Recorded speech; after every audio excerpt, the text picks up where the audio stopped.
سمیرا وہاں نہ تھی اور آسم ادھر ادھر دیکھنے کے بعد کھجوروں کے درمیان ایک خالی جگہ بیٹھ گیا۔ 14ویں رات کی چاندنی نخلستان میں ایک دل فریب سما پیدا کر رہی تھی۔ کچھ دیر انتظار کے بعد وہ اٹھا اور بے چینی کی حالت میں ادھر ادھر ٹہلنے لگا۔ گزشتہ دن بھر کے واقعات سے اس کی روح مزمل ہو چکی تھی اور وہ کئی گھنٹے ایک اذیت ناک کشمکش میں مبتلا رہنے کے بعد یہاں پہنچا تھا۔ وہ یہ فیصلہ کر چکا تھا کہ سمیرا سے یہ اس کی آخری ملاقات ہوگی، اور وہ یہ بھی جانتا تھا کہ اس ملاقات کے بعد اس کی زندگی کی تلخیوں میں مزید اضافہ ہو جائے گا، لیکن اس کے باوجود سمیرا کو دیکھنے اور اس سے باتیں کرنے کے تصور سے اسے ایک تسکین سی محسوس ہوتی تھی۔ لیکن اب وہ یہاں نہ تھی اور آسم سوچ رہا تھا شاید وہ نہ آ سکے۔ نہیں، وہ ضرور آئے گی۔ میں وقت سے پہلے آ گیا ہوں۔ ابھی آدھی رات نہیں ہوئی، لیکن اس ستارے کو نمودار ہوئے خاصی دیر ہو چکی ہے۔ وہ یقیناً کسی مجبوری کے باعث رک گئی ہے۔ اب وہ کل آئے گی اور مجھے 8 پہر اور انتظار کرنا پڑے گا۔ ہو سکتا ہے کہ وہ کل بھی نہ آئے۔ کسی مجبوری کے سبب وہ کئی دن اور گھر سے نہ نکل سکے اور میں اسے یہ بھی نہ بتا سکوں کہ میں جا رہا ہوں۔ آسم کو اپنے دل کا بوجھ ناقابل برداشت محسوس ہونے لگا۔ پھر اچانک قدرت نے اپنی تمام رنگینیاں اس کی نگاہوں کے سامنے بکھیر دیں اور اس کا دل دھڑکنے لگا۔ سمیرا آ رہی تھی۔ آسم درختوں کے سائے سے نکلا اور چاند کی روشنی میں بازو پھیلا کر کھڑا ہو گیا۔ سمیرا آگے بڑھی، رکی، جھجکی، ہچکچائی اور پھر بھاگ کر بے اختیار اس سے لپٹ گئی۔ آسم نے کہا، میرا خیال تھا کہ تم نہیں آؤ گی اور ہم جدا ہونے سے پہلے ایک دوسرے کو نہ دیکھ سکیں گے۔ ہم کبھی جدا نہیں ہوں گے، سمیرا نے جواب دیا۔ تم نے بہت دیر لگائی۔ ابا جان جاگ رہے تھے، پہلے قبیلے کے چند آدمی ان کے پاس بیٹھے رہے، وہ چلے گئے تو پھر وہ عمیر اور عتبہ سے باتوں میں مصروف ہو گئے، اور ان کی زیادہ باتیں آپ کے متعلق تھیں۔ میرے متعلق؟ ہاں، ابا جان بہت خوش تھے کہ آج آپ نے ہمارے قبیلوں میں لڑائی نہیں ہونے دی۔ آج جو لوگ ہمارے گھر آئے تھے، ابا جان نے ان سے یہ وعدہ لیا ہے کہ وہ آئندہ کسی معاملے میں پہل نہیں کریں گے۔ آسم نے سمیرا کی ٹھوڑی کے نیچے ہاتھ رکھ کر اس کا منہ چاند کی طرف کر دیا اور بغور اسے دیکھتے ہوئے بولا، سمیرا، میں یہ لمحات کبھی نہیں بھولوں گا۔ یہ چہرہ ہمیشہ میری نگاہوں کے سامنے رہے گا۔ یہاں سے کوسوں دور میں یہ محسوس کیا کروں گا کہ تم اپنے نخلستان میں کھڑی ہو اور چاند تم پر اپنے نور کی بارش کر رہا ہے۔ یہاں سے کوسوں دور آپ کہیں جا رہے ہیں؟ ہاں۔ سمیرا دم بخود ہو کر اس کی طرف دیکھنے لگی۔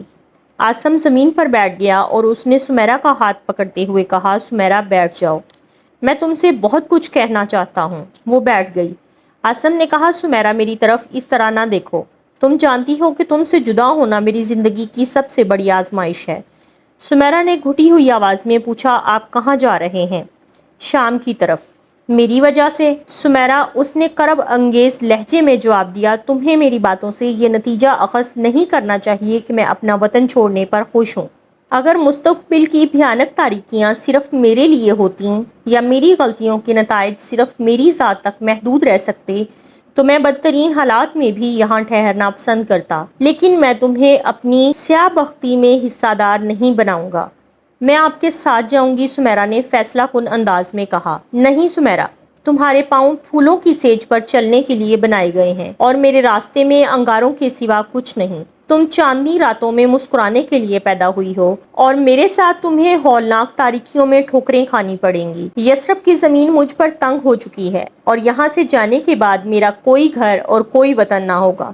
تمہارے لیے یہاں سب کچھ ہے، میں تم سے اتنی بڑی قربانی کا مطالبہ نہیں کر سکتا۔ جب تم ٹھنڈے دل سے یہ سوچو گی تمہارے بھائی اور باپ پر کیا گزرے گی اور تمہارے خاندان اور قبیلے کے لوگ کیا کہیں گے تو تمہارے احساسات مختلف ہوں گے۔ وہ بولی، آسم، اگر تمہیں صرف میرے مصائب کا خیال ہے تو میں اسی وقت تمہارے ساتھ چلنے کو تیار ہوں۔ میں تم سے یہ نہیں پوچھوں گی کہ تم کہاں جا رہے ہو، میں تم سے راستے کی مصیبتوں اور دشواریوں کی شکایت نہیں کروں گی، مجھے آگ کے انگاروں کی آنچ محسوس نہیں ہوگی، میں صرف یہ جانتی ہوں کہ تمہارے بغیر میں زندہ نہیں رہ سکوں گی۔ سمیرا پر امید ہو کر مسکرا رہی تھی اور ساتھ ہی اس کی بڑی بڑی سیاہ آنکھوں سے آنسو ٹپک رہے تھے۔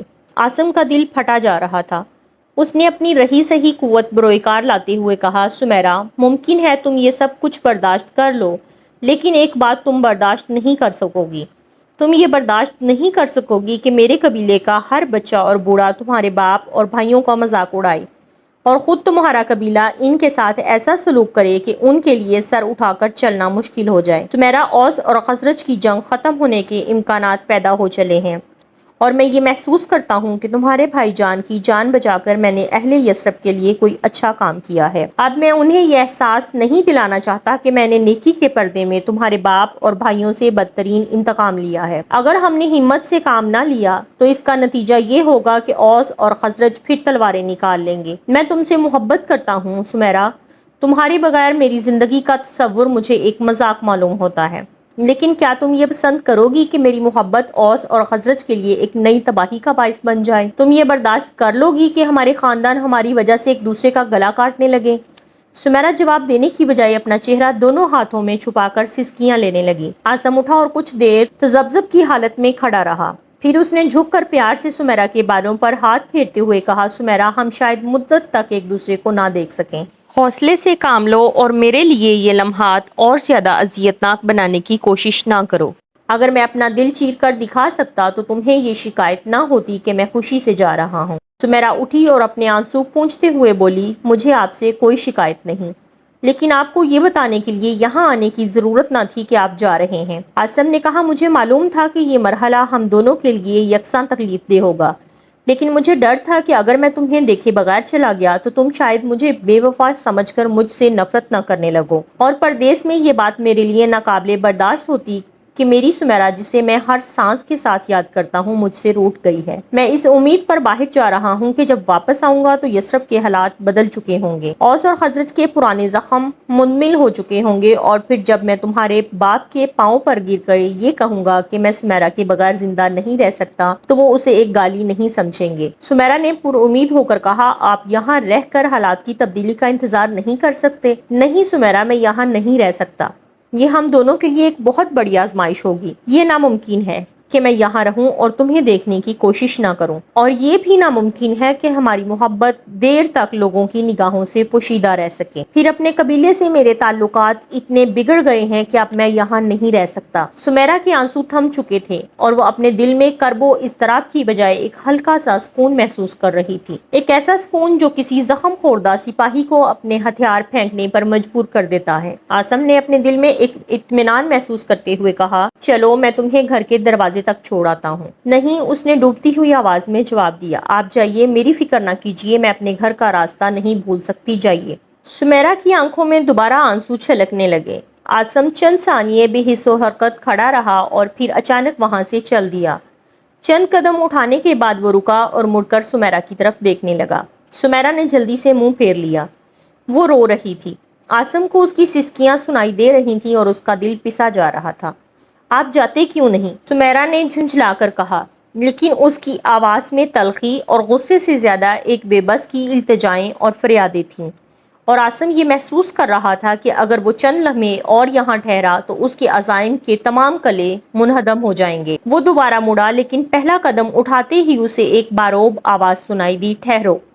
عاصم چونک کر ادھر ادھر دیکھنے لگا۔ دائیں طرف درختوں کی اوٹ سے کوئی نمودار ہوا اور عاصم نے جلدی سے اپنی تلوار نکال لی۔ عاصم، بھاگ جاؤ! سمیرا یہ کہہ کر آگے بڑھی اور عاصم کا بازو پکڑ کر اسے ایک طرف دھکیلنے لگی۔ عاصم کو بھاگنے کی ضرورت نہیں، ادی نے آگے بڑھتے ہوئے کہا۔ سمیرا عاصم کو چھوڑ کر ادی کی طرف بڑھی اور اس کا بازو پکڑ کر چلانے لگی، ابا جان، یہ بے قصور ہے، یہ یثرب چھوڑ کر کہیں جا رہا ہے، یہ اس لیے جا رہا ہے کہ اسے آپ کی عزت کا پاس تھا، اسے یہ گوارا نہ تھا کہ لوگ آپ کو تانے دیں۔ ادی نے کہا، سمیرا یہاں شور نہ مچاؤ، جاؤ، میں اس سے چند باتیں کرنا چاہتا ہوں۔ عاصم حیران تھا کہ اس کی آواز میں معمولی تلخی بھی نہ تھی۔ ابا جان، آپ انہیں کچھ نہ کہیں، یہ آپ کے دشمن نہیں ہیں۔ بے وقوف، تم خاموش رہو، میں خالی ہاتھ ہوں۔ ادی نے اسے ایک طرف دھکیل دیا اور آگے بڑھ کر عاصم کے سامنے کھڑا ہو گیا۔ وہ کچھ دیر خاموشی سے ایک دوسرے کی طرف دیکھتے رہے۔ بالآخر ادی نے کہا، تم اپنی تلوار نیام میں ڈال سکتے ہو، تمہیں عقب سے کسی حملے کا خطرہ نہیں، میرے آدمی سو رہے ہیں۔ عاصم نے قدرے نادم ہو کر تلوار نیام میں کر لی۔ میں تمہاری تمام باتیں سن چکا ہوں اور اب مجھے تم سے کچھ کہنا ہے، میرے ساتھ آؤ۔ ادی یہ کہہ کر مڑا، لیکن عاصم اپنی جگہ سے نہ ہلا۔ ادی نے چند قدم اٹھانے کے بعد مڑ کر اس کی طرف دیکھا اور کہا، تم ایک بوڑھے آدمی سے ڈرتے ہو؟ عاصم کوئی جواب دیے بغیر آگے بڑھا اور اس کے ساتھ ہو لیا۔ سمیرا جو چند قدم کے فاصلے پر پریشانی کی حالت میں کھڑی تھی بھاگ کر درختوں میں غائب ہو گئی۔ عدی نخلستان عبور کر کے اپنے گھر کی دیوار کے سامنے سوکھی گھاس کے ایک ڈھیر کے قریب رکا اور اس نے تھوڑی سی گھاس اٹھا کر زمین پر بچھاتے ہوئے کہا، میرے خیال میں ہم یہیں بیٹھ جاتے ہیں۔ اس وقت اندر جا کر سونے والوں کو جگانا مناسب نہیں۔ تمہیں سردی تو محسوس نہیں ہوتی؟ نہیں۔ وہ ایک دوسرے کے قریب بیٹھ گئے۔ عدی کا طرز عمل ہر آن عاصم کی پریشانی اور اضطراب میں اضافہ کر رہا تھا۔ تم سمیرا کو کب سے جانتے ہو؟ عدی نے اس کے چہرے پر نظریں گاڑتے ہوئے پوچھا۔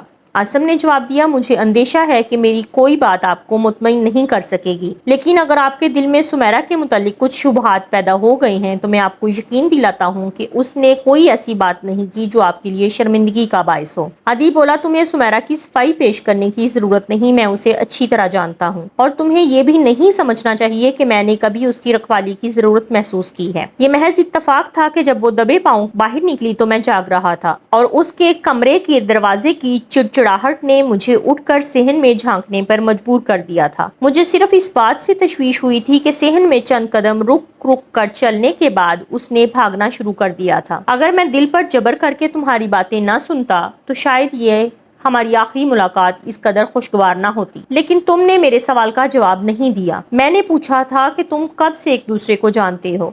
عاصم نے جواب دیا، میں نے اسے پہلی مرتبہ اس رات دیکھا تھا جب میں عمیر کو آپ کے گھر پہنچانے آیا تھا، اور اب تم یثرب چھوڑ کر جا رہے ہو۔ ہاں، تم اس لیے جا رہے ہو کہ سمیرا میری بیٹی ہے اور تمہیں یہاں رہنے سے میرے خاندان کی رسوائی کا خطرہ ہے۔ ہاں، لیکن میرے جانے کی اور وجوہ بھی ہیں، وہ میں سن چکا ہوں، اور مجھے افسوس ہے کہ میرے پاس تمہاری مشکلات کا کوئی حل نہیں۔ لیکن فرض کرو اگر سمیرا میری بیٹی نہ ہوتی تو تم کیا کرتے؟ میں آپ کا مطلب نہیں سمجھا۔ میرا مطلب یہ ہے کہ اگر سمیرا خزرج کی بجائے کسی اور قبیلے کی لڑکی ہوتی تو تمہارا طرز عمل کیا ہوتا؟ مجھے معلوم نہیں، لیکن موجودہ حالات میں میں کسی کو بھی اپنے مصائب میں حصہ دار بنانا پسند نہ کرتا۔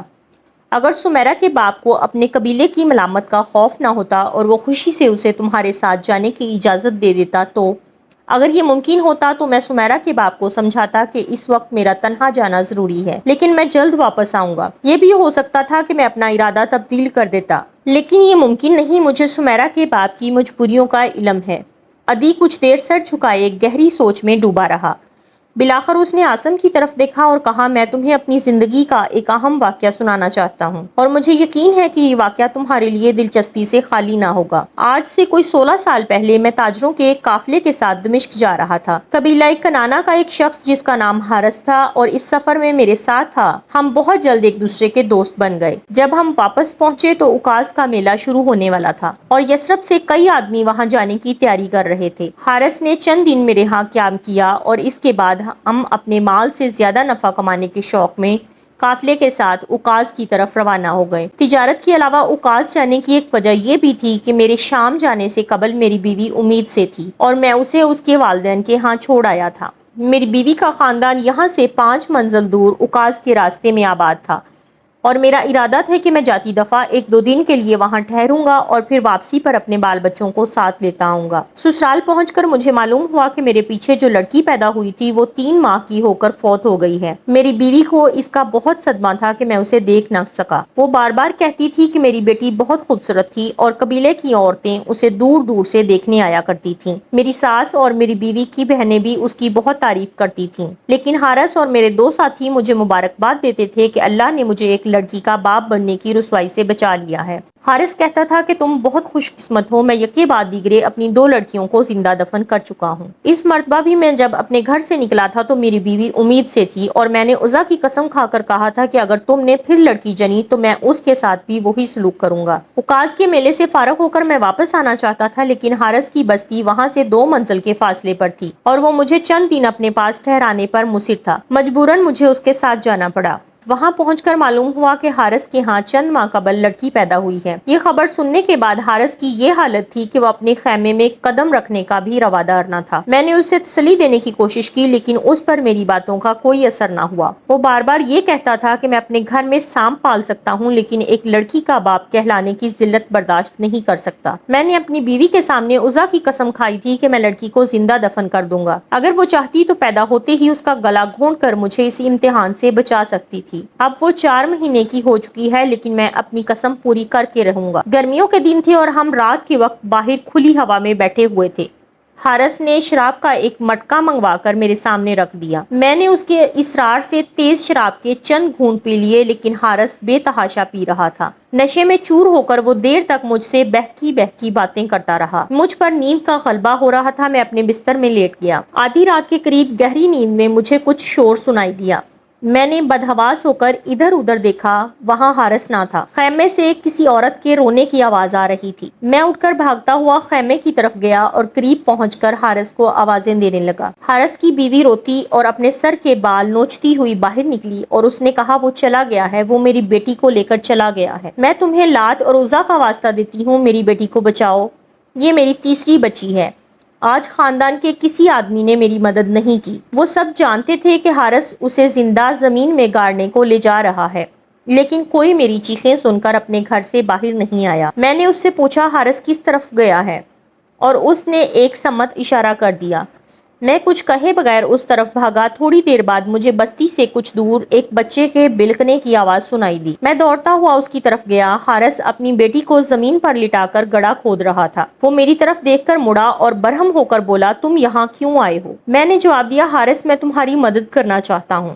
اس نے کہا، قبر کھودنے کے لیے مجھے تمہاری مدد کی ضرورت نہیں۔ اگر تم میری مدد کرنا چاہتے ہو تو اس لڑکی کا گلا گھونٹ دو، اس کی چیخیں مجھے پریشان کر رہی ہیں۔